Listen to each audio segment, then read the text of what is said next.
ರೇಣುಕಾಸ್ವಾಮಿಯನ್ನ ಕೊಲೆ ಮಾಡಿ ಜೈಲು ಸೇರಿರೋ ದರ್ಶನ್ ಮತ್ತು ಗ್ಯಾಂಗ್ ಅವರ ಪ್ರಕರಣದ ರೆಗ್ಯುಲರ್ ಬೇಲ್ ಅರ್ಜಿ ವಿಚಾರಣೆ ಈಗ ಹೈಕೋರ್ಟ್ನಲ್ಲಿ ನಡೀತಾ ಇದೆ. ಪ್ರಕರಣದ ಎರಡನೇ ಆರೋಪಿ A2 ದರ್ಶನ್ ಜಾಮೀನು ಅರ್ಜಿ ವಿಚಾರಣೆ ನಡೀತಿದೆ ಹೈಕೋರ್ಟ್ನಲ್ಲಿ. ರೆಗ್ಯುಲರ್ ಬೇಲ್ ಅರ್ಜಿ ವಿಚಾರಣೆ ನಡೆಸಲಾಗ್ತಾ ಇದೆ. ಈಗಾಗಲೇ ಅವ್ರಿಗೆ ಸಿಕ್ಕಿರೋದು ಮಧ್ಯಂತರ ಜಾಮೀನು ಮಾತ್ರ. ವೈದ್ಯಕೀಯ ಕಾರಣಕ್ಕೆ ಅವರು ಕೊಟ್ಟಿರೋ ಮಧ್ಯಂತರ ಜಾಮೀನು ಅಷ್ಟೇ. ಅದು ರೆಗ್ಯುಲರ್ ಬೇಲ್ಗೋಸ್ಕರ ಸಿ.ವಿ. ನಾಗೇಶ್ ದರ್ಶನ್ ಪರ ವಾದವನ್ನ ಮಂಡಿಸ್ತಾ ಇದ್ದಾರೆ. ಪ್ರಕರಣದ ಹಿನ್ನೆಲೆಯನ್ನ ಪ್ರಸ್ತಾಪಿಸಿದ್ದಾರೆ ವಕೀಲ ಸಿ.ವಿ. ನಾಗೇಶ್.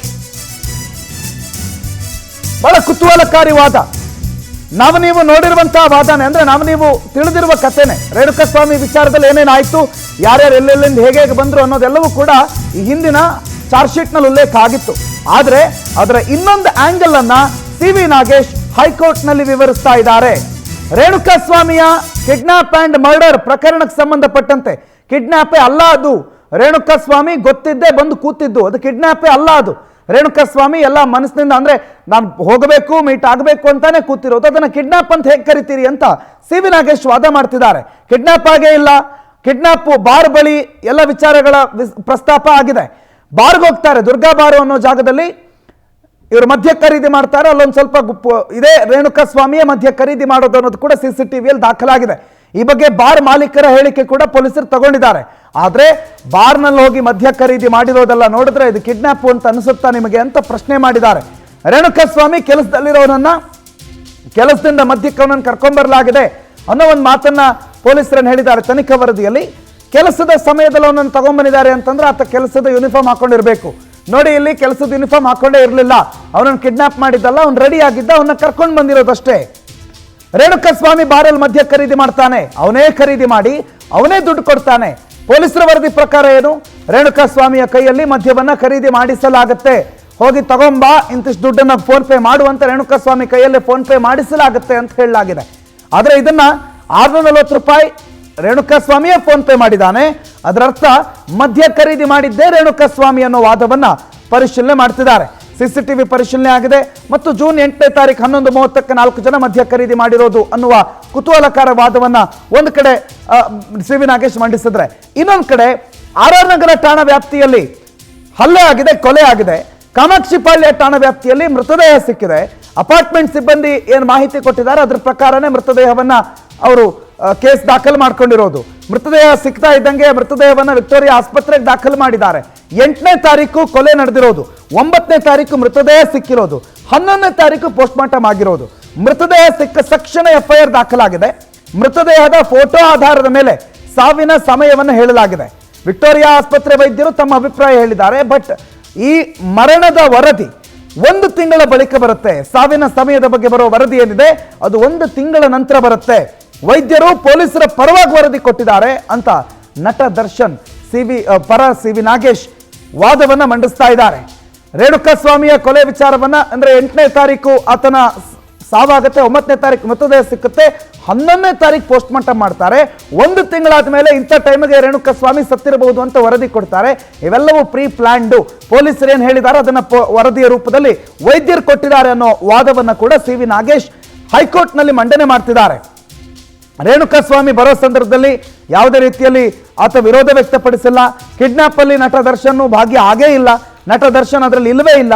ಆತ ಹೇಳಿದಾನೆ ಮತ್ತೊಂದು ಮಗದೊಂದು ಅನ್ನೋ ಎಲ್ಲ ವಿಚಾರಗಳನ್ನು ಪೊಲೀಸರು ಉಲ್ಲೇಖ ಮಾಡಿದ್ರು. ನಟ ದರ್ಶನ್ ಇನ್ವಾಲ್ವ್ಮೆಂಟ್ ಏನು ಕಿಡ್ನಾಪ್ ಅಲ್ಲಿ ಅಂತ ಪ್ರಶ್ನೆ ಮಾಡಿದ್ದಾರೆ. ದರ್ಶನ್ ಭಾಗ್ಯ ಆಗಿರೋದ್ರ ಬಗ್ಗೆ ಯಾವುದೇ ಸಾಕ್ಷ್ಯ ಇಲ್ಲ ಅಂತ ಹೇಳಿದ್ದಾರೆ. ರೇಣುಕಾಸ್ವಾಮಿಯ ಕೊಲೆಯಲ್ಲಿ ಯಾವುದೇ ಸಾಕ್ಷ್ಯ ನಾಶವೂ ಕೂಡ ಆಗಿಲ್ಲ ಅಂತ ಸಿ.ವಿ. ನಾಗೇಶ್ ದರ್ಶನ್ ಪರ ವಕೀಲರು ವಾದವನ್ನ ಮಂಡಿಸ್ತಾ ಇದ್ದಾರೆ. ಅದಲ್ಲದೆ ದರ್ಶನ್ ಸಮಾಜದಲ್ಲಿ ಒಂದೊಳ್ಳೆ ಗೌರವ ಹೊಂದಿರುವಂತ ವ್ಯಕ್ತಿ. ಆತ ರಿಯಲ್ ಲೈಫ್ ನಲ್ಲಿ ಹೀರೋ, ರಿಯಲ್ ಲೈಫ್ ನಲ್ಲೂ ಹೀರೋ. ರೇಣುಕಾಸ್ವಾಮಿಗೆ ಗೌರವ ಇರಲಿಲ್ಲ ಅನ್ನೋ ವಾದವನ್ನ ಕೂಡ ಸಿ.ವಿ. ನಾಗೇಶ್ ಮಂಡಿಸ್ತಾ ಇದ್ದಾರೆ. ಕೊಲೆ ಮಾಡಿರುವ ಆರೋಪಿ, ಎರಡನೇ ಆರೋಪಿ ನಟ ದರ್ಶನ್ ಸಮಾಜದಲ್ಲಿ ಒಂದೊಳ್ಳೆ ಗೌರವ ಘನತೆಯನ್ನ ಕಾಪಾಡಿಕೊಂಡಿರೋ ವ್ಯಕ್ತಿ ಮತ್ತು ಈ ರೇಣುಕಾಸ್ವಾಮಿಯ ಕಿಡ್ನಾಪ್ ಆಗೇ ಇಲ್ಲ. ರೇಣುಕಾಸ್ವಾಮಿ ಯಾವುದೇ ಕಾರಣಕ್ಕೂ ಕಿಡ್ನಾಪ್ ಆಗಿಲ್ಲ. ಆತ ಕಾರಲ್ಲಿ ಬಂದು ಕೂತಿದ್ದಾನೆ, ಕೂತಾಗ್ಲೂ ವಿರೋಧ ವ್ಯಕ್ತಪಡಿಸಿಲ್ಲ. ಒಂದು ಬಾರ್ಗೆ ಹೋಗಿದ್ದಾನೆ, ಬಾರಲ್ಲಿ ಮದ್ಯ ಖರೀದಿ ಮಾಡಿದ್ದಾನೆ, ಮದ್ಯ ಖರೀದಿ ಮಾಡಿ ಅವನೇ ಫೋನ್ ಪೇ ಮುಖಾಂತರವಾಗಿ ದುಡ್ಡು ಕೊಟ್ಟಿದ್ದಾನೆ. ಕಿಡ್ನಾಪ್ ಮಾಡ್ಕೊಂಡು ಬರೋದು ಅಂತಂದ್ರೆ ಅವನನ್ನು ಎತ್ತಾಕೊಂಡು ಬರೋದು ಅಂತ ಅರ್ಥ. ಆದ್ರೆ ಆತ ಕೆಲಸದ ಯೂನಿಫಾರ್ಮೇ ಧರಿಸಿರ್ಲಿಲ್ಲ. ಕೆಲಸಕ್ಕೆ ಹೋದವನನ್ನ ಎತ್ತಾಕೊಂಡ್ ಬಂದಿದ್ದಾರೆ ಅನ್ನೋದಕ್ಕೆ ಸಾಕ್ಷ್ಯವೇ ಇಲ್ಲ. ಆತ ಕೆಲಸದ ಯೂನಿಫಾರ್ಮ್ ಅಲ್ಲಿ ಇರಲಿಲ್ಲ. ಬಾರಿಗೆ ಬಂದು ಅವನೇ ಮದ್ಯ ಖರೀದಿ ಮಾಡಿದ್ದಾನೆ. ಅದೇ ರೇಣುಕಾ ಸ್ವಾಮಿಯ 640 ರೂಪಾಯಿ ಫೋನ್ ಪೇ ಮಾಡಿದ್ದಾನೆ ಬಾರಲ್ಲಿ. ಸೊ ಮದ್ಯ ಖರೀದಿ ಮಾಡಿರೋದು ಕೂಡ ಇದೇ ರೇಣುಕಾ ಸ್ವಾಮಿಯೇ ಮದ್ಯ ಖರೀದಿ ಮಾಡಿರೋದ್ರಿಂದ ಆತನನ್ನು ಕಿಡ್ನಾಪ್ ಅಂತ ನೀವು ಹೇಗೆ ಹೇಳ್ತೀರಿ? ಚಿತ್ರದುರ್ಗದಲ್ಲಿ ಗಾಡಿ ಹತ್ಕೊಂಡು ಬೆಂಗಳೂರಿಗೆ ಬರೋ ಮಾರ್ಗ ಮಧ್ಯದಲ್ಲಿ ಬಾರ್ಗೆ ಹೋಗಿ 640 ರೂಪಾಯಿ ಎಣ್ಣೆ ಖರೀದಿ ಮಾಡಿರೋರ್ನ ಕಿಡ್ನಾಪ್ ಮಾಡ್ಕೊಂಡ್ ಬಂದಿದ್ದಾರೆ ಅಂತ ಹೇಗೆ ಹೇಳ್ತೀರಿ ಅಂತ ಸಿ.ವಿ. ನಾಗೇಶ್ ವಾದ ಮಂಡಿಸ್ತಾ ಇದ್ದಾರೆ. ಇನ್ನು ಜೂನ್ 8ನೇ ತಾರೀಕು ಬೆಳಿಗ್ಗೆ 11:30ಕ್ಕೆ ಮದ್ಯ ಖರೀದಿ ಆಗಿರೋದು ಇದು ಕಿಡ್ನಾಪೇ ಅಲ್ಲ. ರೇಣುಕಾ ಸ್ವಾಮಿ ಎಲ್ಲ ಅಂದ್ರೆ ಅವರೆಲ್ಲ ಸಮ್ಮತಿಯಿಂದಲೇ ಕಾರಲ್ಲಿ ಕೂತ್ಕೊಂಡಿದ್ದ, ರೇಣುಕಾ ಸ್ವಾಮಿಯನ್ನ ಕಿಡ್ನಾಪ್ ಮಾಡ್ಕೊಂಡ್ ಬಂದಿದ್ದ ಅಲ್ಲವೇ ಅಲ್ಲ ಅನ್ನೋ ರೀತಿಯಲ್ಲಿ ವಾದ ಮಂಡನೆ ಆಗ್ತಾ ಇದೆ. ಸಿ.ವಿ. ನಾಗೇಶ್ ಈ ವಾದವನ್ನು ಮಂಡಿಸ್ತಾ ಇದ್ದಾರೆ. ಇನ್ನೊಂದು ಕಡೆ ಮೃತದೇಹ ಸಿಕ್ಕಿರೋದು 9ನೇ ತಾರೀಕು, ಅವರ ಪೋಸ್ಟ್ ಮಾರ್ಟಮ್ ಆಗಿರೋದು 11ನೇ ತಾರೀಕು, ವರದಿ ಕೊಟ್ಟಿರೋದು 1 ತಿಂಗಳ ಬಳಿಕ.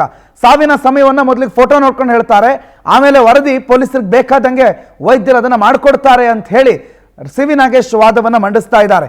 ಒಟ್ಟಾರೆಯಾಗಿ ರೇಣುಕಾ ಸ್ವಾಮಿಯ ಕೊಲೆ ಪ್ರಕರಣದಲ್ಲಿ ದರ್ಶನ್ ಪಾತ್ರ ಇಲ್ಲವೇ ಇಲ್ಲ ಅನ್ನೋ ವಾದವನ್ನು ಮೊದಲನೇ ಸಂದರ್ಭದಲ್ಲಿ ಮಂಡಿಸಿದ್ದಂತ ಸಿ.ವಿ. ನಾಗೇಶ್ ಈಗ ಈ ಕಿಡ್ನಾಪ್ ಕೇಸಲ್ಲಿ ದರ್ಶನ್ ಪಾತ್ರ ಇಲ್ಲ ಅನ್ನೋದನ್ನ ಹೈಕೋರ್ಟ್ನ ಮುಂದೆ ಪ್ರತಿಪಾದಿಸ್ತಾ ಇದ್ದಾರೆ. ಕಾಮಾಕ್ಷಿಪಾಳ್ಯ ಠಾಣಾ ವ್ಯಾಪ್ತಿಯಲ್ಲಿ ಮೃತದೇಹ ಸಿಕ್ಕತ್ತೆ. ಅಪಾರ್ಟ್ಮೆಂಟ್ ಸಿಬ್ಬಂದಿ ಕೊಟ್ಟಿರುವ ದೂರಿನ ಆಧಾರದ ಮೇಲೆ, ಅವರ ಇನ್ಫಾರ್ಮೇಶನ್ ಮೇರೆಗೆ ಕಾಮಾಕ್ಷಿಪಾಳ್ಯ ಠಾಣೆ ಪೊಲೀಸರು ಬಂದು ಮೃತದೇಹವನ್ನು ತಗೊಂಡೋಗ್ತಾರೆ, FIR ದಾಖಲು ಮಾಡ್ತಾರೆ, ಪೋಸ್ಟ್ ಮಾರ್ಟಮ್ಗೆ ವಿಕ್ಟೋರಿಯಾ ಆಸ್ಪತ್ರೆ ಕಳಿಸ್ಕೊಡ್ತಾರೆ. 9ನೇ ತಾರೀಕು ಮೃತದೇಹ ಸಿಕ್ಕರೆ 11ನೇ ತಾರೀಕು ಪೋಸ್ಟ್ ಮಾರ್ಟಮ್ ಆಗುತ್ತೆ. FIR ಮೃತದೇಹ ಸಿಕ್ಕ ತಕ್ಷಣವೇ ಆಗುತ್ತೆ. ಆದರೆ ಮೃತ ಸಮಯದ ವರದಿ ಒಂದು ತಿಂಗಳ ನಂತರ ಬರುತ್ತೆ. ಆತ ಎಷ್ಟು ಗಂಟೆಗೆ ಸಾವನ್ನಪ್ಪಿದ್ದಾರೆ ಅನ್ನೋದನ್ನ ವಿಕ್ಟೋರಿಯಾ ವೈದ್ಯರು 1 ತಿಂಗಳ ಬಳಿಕ ಹೇಳ್ತಾರೆ. ಆ ಅಭಿಪ್ರಾಯ ಪೊಲೀಸರಿಗೆ ಏನ್ ಬೇಕು ಆ ರೀತಿಯಲ್ಲಿ, ಅದು ಮರಣೋತ್ತರ ವರದಿಯಲ್ಲಿ ಸಾವಿನ ಸಮಯದ ಬಗ್ಗೆ ಉಲ್ಲೇಖವೇ ಆಗಿಲ್ಲ.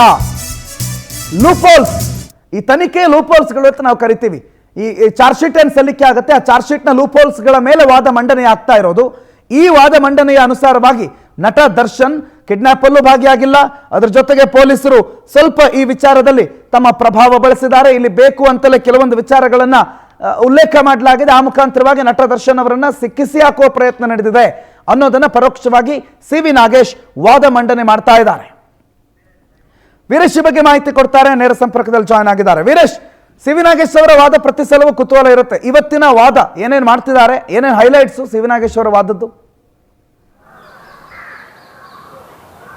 ಖಂಡಿತ ಪ್ರಣುತ್, ಈಗಾಗಲೇ ರೇಣುಕಾಸ್ವಾಮಿ ಕೊಲೆ ಕೇಸ್ಗೆ ಸಂಬಂಧಪಟ್ಟಂತೆ ಈಗಾಗಲೇ ಮಧ್ಯಂತರ ಜಾಮೀನು ಪಡೆದು ಚಿಕಿತ್ಸೆ ಪಡೆಯುತ್ತಿರುವಂತಹ ದರ್ಶನ್ ಇದೀಗ ರೆಗ್ಯುಲರ್ ಬೇಲ್ ಇವತ್ತು ಅರ್ಜಿ ಏನೋ ಒಂದು ಹೈಕೋರ್ಟ್ನಲ್ಲಿ ನಡೆದಿರುವಂಥದ್ದು. ಮತ್ತು ಈಗಾಗಲೇ ದರ್ಶನ್ ಪರ ವಕೀಲರಾಗಿರುವಂತಹ ಸಿ.ವಿ. ನಾಗೇಶ್ ಅವರು ಕೂಡ ಈಗಾಗಲೇ ಒಂದಿಷ್ಟು ಅಂಶಗಳನ್ನು, ಅಂದರೆ ಈಗಾಗಲೇ ಅಡಿಷನಲ್ ಚಾರ್ಜ್ ಶೀಟ್ ಸಲ್ಲಿಕೆ ಆಗಿರೋದು ಬೆನ್ನಲ್ಲೇ ಮತ್ತು ಫೋಟೋಗಳು ರಿಟರ್ನ್ ಆಗಿರೋ ಬೆನ್ನಲ್ಲೇ ಮತ್ತು ಏನು ಈ ಹಿಂದೆ ಸಲ್ಲಿಕೆ ಆಗಿರುವಂತಹ ಚಾರ್ಜ್ ಶೀಟ್ ಕಾಪಿಯನ್ನು ಅಂಶಗಳನ್ನು ಇಟ್ಟುಕೊಂಡು ಮತ್ತು ಇವತ್ತು ಕೂಡ ಏನೋ ಒಂದು ಹೈಕೋರ್ಟಲ್ಲಿ ರೆಗ್ಯುಲರ್ ಬೇಲ್ ಅರ್ಜಿಗೆ ವಾದ ಕೂಡ ಮಾಡಿರುವಂಥದ್ದು. ಪ್ರಮುಖವಾಗಿ ಏನು ಜೂನ್ 8ರಲ್ಲಿ ಆತನ ಅಂದರೆ ಚಿತ್ರದುರ್ಗದಿಂದ ಆತನ ಕರೆದುಕೊಂಡು ಬಂದಂತ ಸಂದರ್ಭದಲ್ಲಿ ಆತನ ರೀತಿ ಅಕ್ಕಪಕ್ಕದ ಇದ್ದವರು ಯಾವ ರೀತಿ ವರ್ತನೆ ಮಾಡಿದ್ರು ಮತ್ತು ಆತ ಯಾವ ಸ್ವ ಇಚ್ಛೆಯಿಂದ ಬಂದಿದ್ದ ಅದನ್ನು ಆ ಬಗ್ಗೆ ಕೂಡ ಅಂಶಗಳನ್ನು ಇಟ್ಟುಕೊಂಡು ವಾದ ಮಾಡಿರುವಂಥದ್ದು. ಮತ್ತು ಈಗಾಗಲೇ ಏನು ರೇಣುಕಾ ಸ್ವಾಮಿ ಆತ ಕೂಡ ಏನು ಹೆಣ್ಣು ಮಕ್ಕಳ ಮೇಲೆ ಯಾವುದೇ ಒಂದು ಗೌರವ ಇಲ್ಲ ಮತ್ತು ಹೆಣ್ಣು ಮಕ್ಕಳಿಗೆ ಅಶ್ಲೀಲ ಸಂದೇಶಗಳನ್ನು ಕಳಿಸಿದ್ದ.